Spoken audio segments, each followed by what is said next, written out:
Shalom. Saudara dingin apa panas?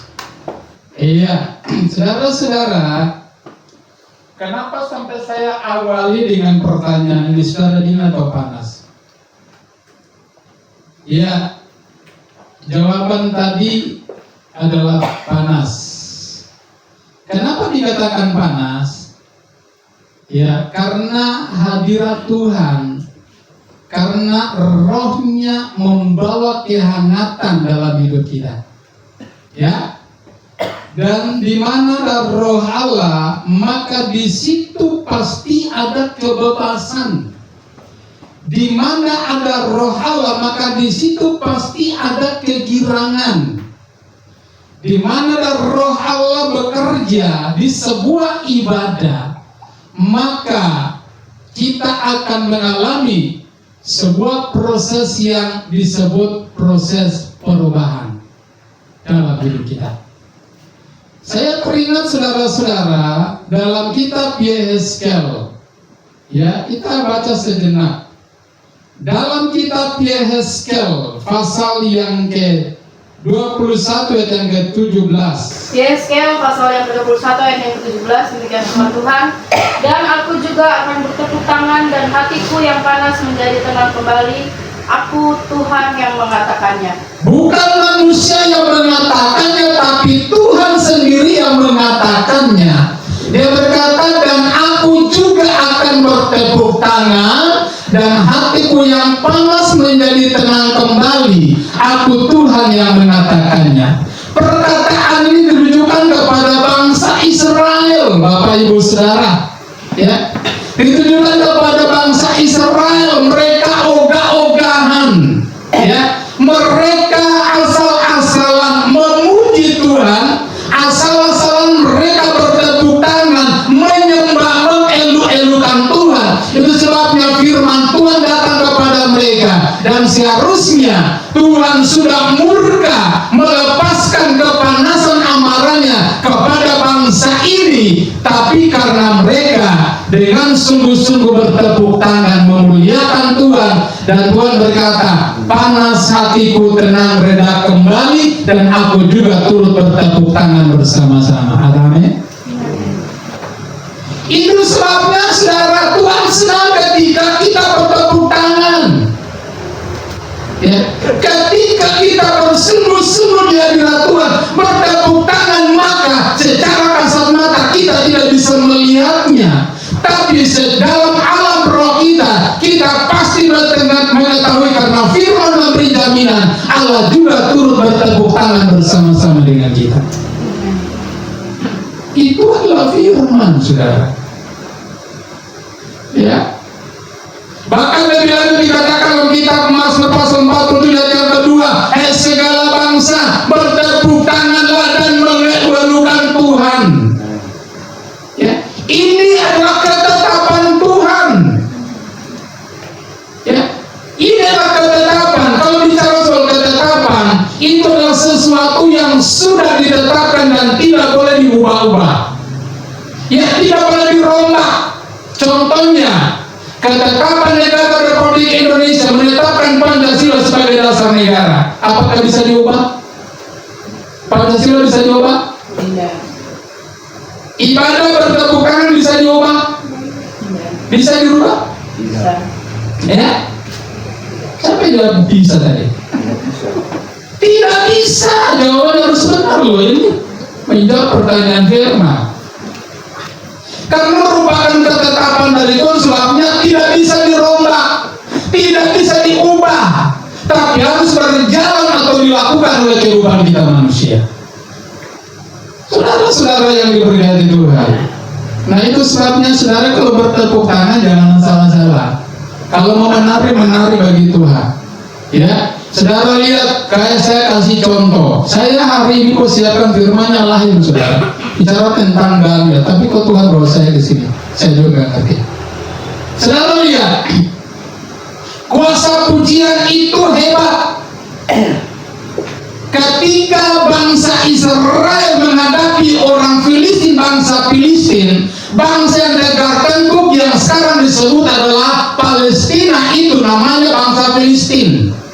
Kalau dalam Alkitab, ya, bangsa Filistin itu saudara dikelilingi oleh apa namanya tembok yang tebalnya 18 meter.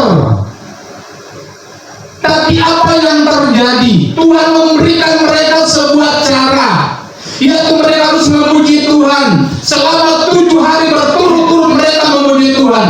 Dari hari pertama sampai kepada hari yang ke-5, saudara, mereka memuji Tuhan 1 kali. Tapi setelah masuk ke hari yang ke-7, mereka memutar itu sampai 7 kali. Dan pada akhirnya lewat kuasa pujian, tembok Yeriko itu, ya Yeriko bukan Filistin, tembok Yeriko itu diruntuhkan, dirobohkan hanya lewat kuasa pujian. Jadi selalu saya mengatakan harus puji Tuhan semua. Anak-anak jangan, ya, dari kecil sudah harus belajar memuji Tuhan yang benar. Ya, jangan tepuk tangan lihat sana, lihat orang, apalagi apa namanya dia sudah subuh-subuh dengan Tuhan, dia cuma begini. Tak bisa kayak gitu. Ya, matanya melotot, saudara.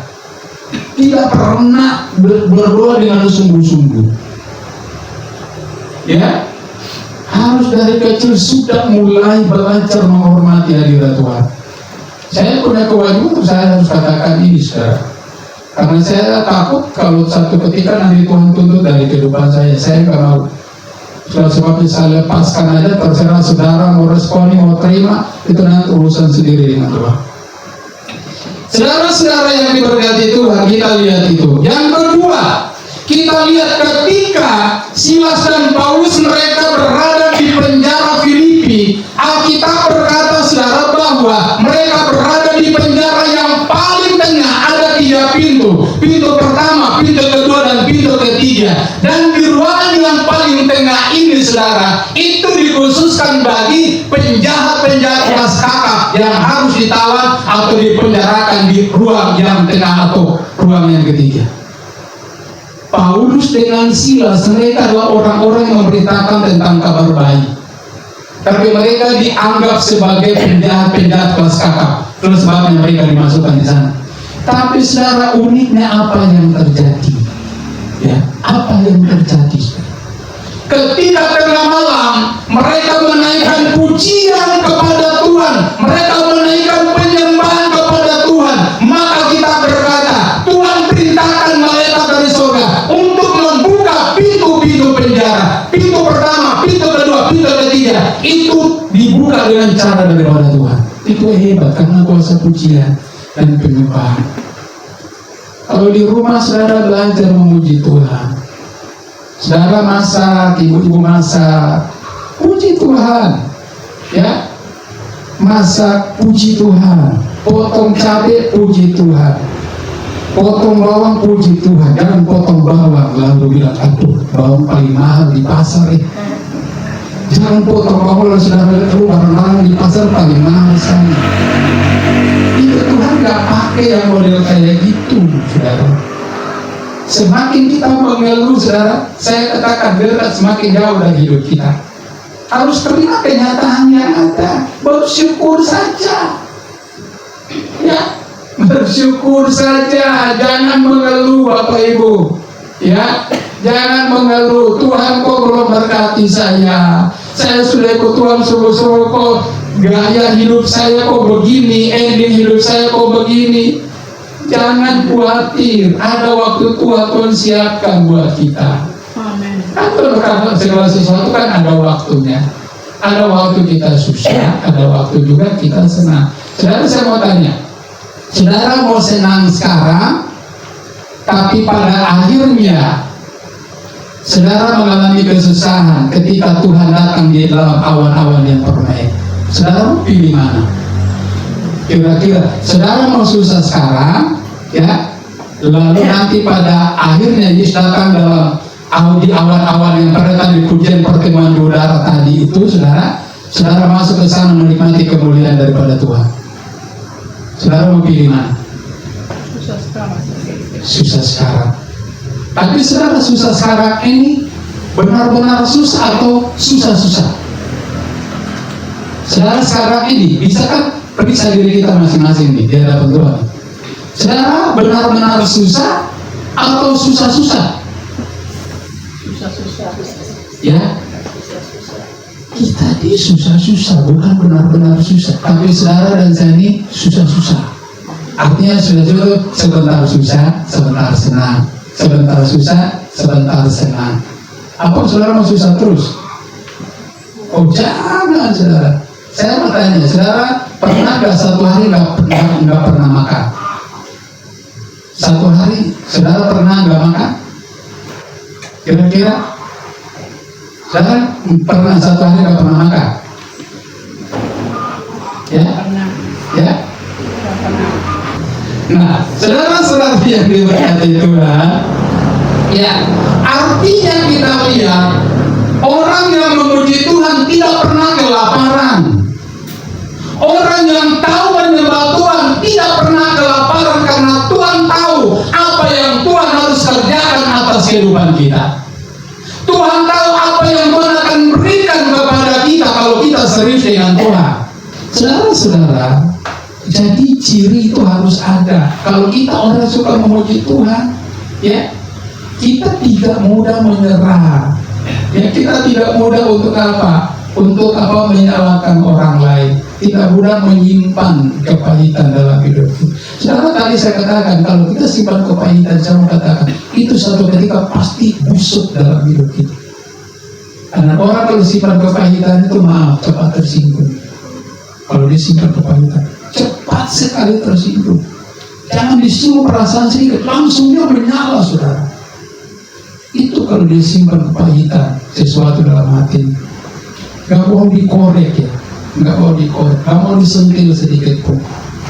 Saudara, orang yang sungguh-sungguh memuji Tuhan, hidupnya 100% buat Tuhan. Walaupun dikorek, disentil, dia tidak sakit. Ya, dimaki pun dia. Saudara, kalau saya kasih tahu, kalau Tuhan Yesus saja diolok, difitnah, diludahi, dimaki, diapa-apakan, ya, yang tidak pernah kita lakukan dalam hidup kita, tapi dia menjadi teladan buat kita. Ya, dia menjadi contoh yang sempurna bagi hidup kita. Jadi jangan teladani manusia, saudara. Jangan teladani pribadi Yesus. Saudara mau dibuat secara tidak wajar pun, ya Yesus menjadi teladan saya. Saudara, saya mau jelaskan sedikit tentang pujian tadi. Kalau hidup kita benar, hidup pertobatan kita benar, maka kita pasti diizinkan. Hati kita benar, kalau pujian kita benar, penyembahan kita benar, maka kuasa pujian penyembahan akan mengubah karakter kehidupan kita. Pasti kita diubah, saudara. Mau disinggung juga tetap sama. Saudara-saudara, jadi saya cerita sedikit tentang lalu, coba pertemuan dulu tadi. Ada pertemuan di udara, pertemuan yang manis. Saudara, ini harus jadi kerinduan hati kita. Kalau pertobatan kita benar, pujian penyembahan kita benar, kita pasti diizinkan untuk masuk dalam pertemuan. Sebuah pertemuan yang luar biasa. Saudara, saya mengatakan kedatangan Yesus terdiri dari 2 tahap. Tahap pertama, waktu dia datang, dia tidak menginjakkan kakinya di bumi ini, tapi dia hanya di angkasa, di udara. Untuk apa? Untuk istilahnya dia datang sebagai pencuri, ya. Dalam Alkitab katakan Yesus datang sebagai dia bukan orang pencuri, bukan. Tapi dia datang dengan cara seperti orang pencuri. Ya, waktu dia datang, dia comot, saudara. Dia comot orang-orang yang sungguh-sungguh kepada dia. Pertobatannya benar, penyembahannya benar, pujiannya benar. Dia comot mereka itu, lalu dibawa kemana, saudara? Dibawa masuk ke sebuah pertemuan yang dikatakan pertemuan yang manis ini, pertemuan di udara ini, saudara. Itu tahap pertama. Kenapa masuk dalam pertemuan ini, saudara? Karena pada saat itu oknum antikristus bekerja menyiksa semua manusia yang tidak menyembah kepada Dia. Tapi orang-orang yang sungguh-sungguh kepada Tuhan dibawa oleh Tuhan untuk masuk dalam pertemuan ini. Ini yang perlu jadi fokus pemikiran kita. Saudara, Tuhan gak langsung bawa kita ke surga, gak ada ceritanya, gak ada. Ya, ini saya sampaikan kronologi firman yang benar supaya kita tahu. Nah, saudara-saudara, jadi pertemuan yang manis, terus kemudian apa dikatakan?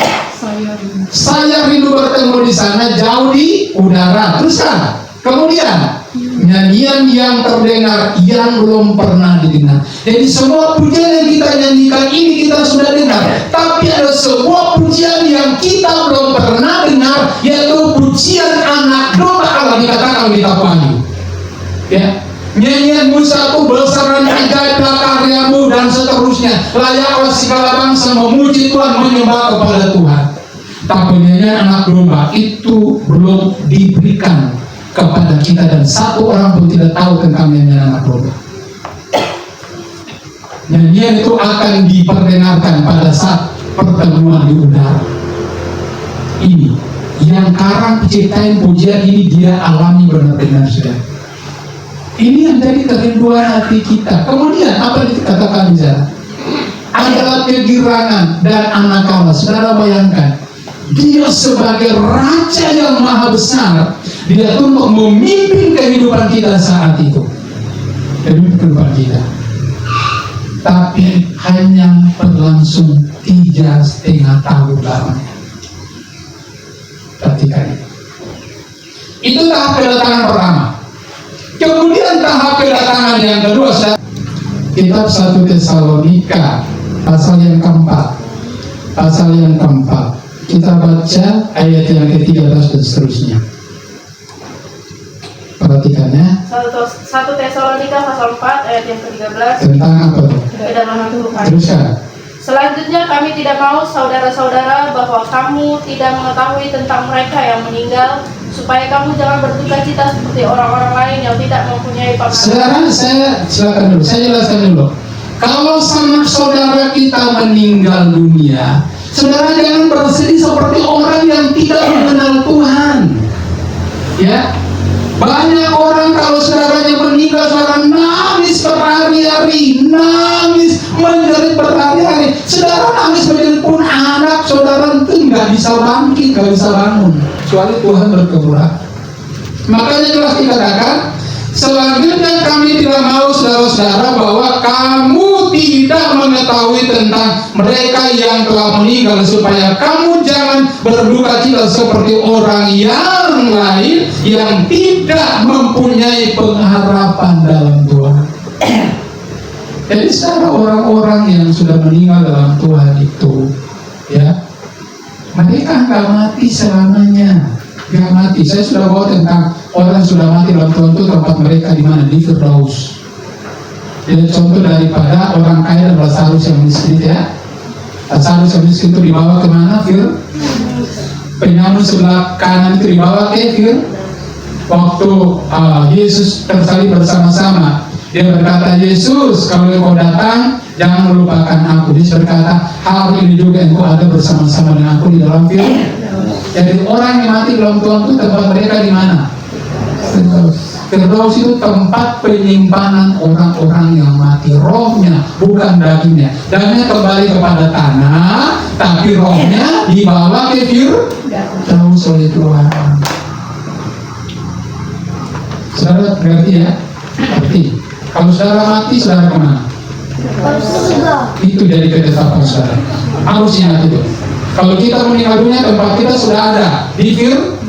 Kalau orang di luar Tuhan, pasti dia berkata bahwa saya nggak tahu saya tempatnya di mana. Tapi kalau orang yang sudah hidup sungguh-sungguh dengan Tuhan, dia pasti tahu tentang kebenarannya. Tempat kita ada di Fir. Itu sebabnya kalau orang meninggal, jangan ya bersedih berlarut-larut. Boleh kenangkan kebaikannya, tapi percaya, Alkitab berkata, mati atau hidup adalah milik. Hidup milik Tuhan, dia mati tetap milik. Kalau dia mati, dia kemana? Ya ke Tuhan juga, ke Firdaus juga. Jadi nggak perlu bersedih-sedih, saudara. Bapak saya mati saya nggak nangis. Dokter, apa saya meninggal nggak nangis? Ya, saya cuma duduk merenung. Oh Tuhan, pertanyaannya begini, apakah bapak saya selamat atau tidak? Karena waktu saya awal-awal dipakai Tuhan, saya sudah datang ke Ambon, pulang ke kampung, saya sudah beritakan harus menyerahkan diri, ya dibaptis supaya dosa-dosa diampuni. Tapi ya nanti aja, kata saya kakun nanti aja, ayo sampai di leher baru bertobat. Saya katakan terlambat. Saudara, ayo sampai di leher itu saudara, baru mau berubah berbalik kepada Tuhan. Itu orangnya pasti kenapa? Pasti kan? Kalau orang tahu berenang dia masih bisa begini. Kalau orang nggak tahu berenang, itu gayanya gaya apa? Gaya batu. Ya, saudara-saudara, baca terus saya itu dulu. Saya ini di mana itu supaya kita ngerti ya. Terus kan? Karena jikalau kita percaya bahwa Yesus telah mati dan telah bangkit, maka kita percaya juga bahwa mereka yang telah meninggal dalam Yesus akan dikumpulkan Allah bersama-sama dengan Dia. Ini kami katakan kepadamu dengan firman Tuhan, kita yang hidup, yang masih tinggal sampai kedatangan Tuhan, sekali-kali tidak akan mendahului mereka yang telah meninggal. Sebab pada waktu tanda diberi, yaitu pada waktu penghulu malaikat berseru dan sangkak Allah berbunyi, maka Tuhan sendiri akan turun dari sorga dan mereka yang mati dalam Kristus akan lebih dahulu bangkit. Sesudah itu kita yang hidup, yang masih tinggal akan diangkat bersama-sama dengan mereka dalam awan menyongsong Tuhan di angkasa. Demikianlah kita akan selama-lamanya bersama-sama dengan Tuhan. Karena itu hiburkanlah seorang akan yang lain dengan perkataan-perkataan. Saya menghibur Bapak Ibu saat ini. Jadi berkata menyongsong Tuhan di angkasa itu di mana? Cocok nggak dengan pujian ini? Cocok toh, pertemuan udara toh. Jadi saudara, saya mau katakan gini, bahwa orang yang meninggal itu, ya, jangan kita menantu orang yang hidup itu dia mendahului masuk surga, nggak ada, saudara.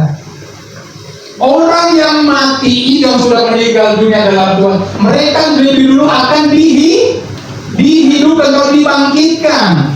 Baru sesudah itu orang yang hidup seperti kita ini diubahkan oleh Tuhan sekejap mata saja. Cuma sekejap. Saudara sudah pernah lihat Julat? Julat itu kira-kira lama enggak? Dia muncul di timur, tiba-tiba terbenam di barat. Itu sama dengan itu. Tuhan ubahkan kita tuh sekejap mata saja. Jadi kita nggak bisa lihat lama-lama begini, nggak bisa. Kita langsung hilang atau diubahkan. Nah, demikian. Saya bertanya, kalau orang mati dibangkitkan dengan tubuh yang tidak bisa mati, saudara kita yang hidup diubahkan ya menjadi tubuh yang tidak bisa mati. Berarti saudara masuk surga dengan tubuh apa? Ya? Ada yang menjawab tubuh roh, ada yang berkata tubuh kemuliaan. Saudara, saya ubah bahasa saudara supaya kita ngerti betul-betul. Waktu Yesus mati dan bangkit itu, Yesus gunakan tubuh apa? Ya? Tubuh? Yesus waktu bangkit tidak gunakan tubuh roh, karena roh itu kan gak kelihatan ya. Saudara bisa lihat roh? Gak bisa, tapi kita bisa rasakan.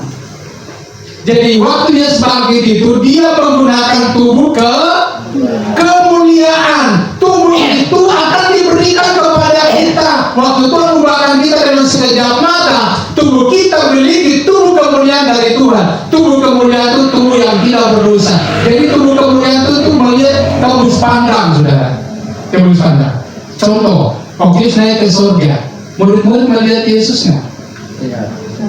Kan kita berkata kisah Rasul 1. Ya, hai orang-orang Galilea, mengapa kamu melihat Yesus yang naik ke surga? Dia akan datang kembali dengan cara yang sama. Artinya, murid-murid pada saat itu mereka bisa memandang Yesus. Berarti Yesus bukan pakai tubuh roh, tapi dia gunakan tubuh kemuliaan. Itu tubuh kemuliaan itu nanti rupanya sama.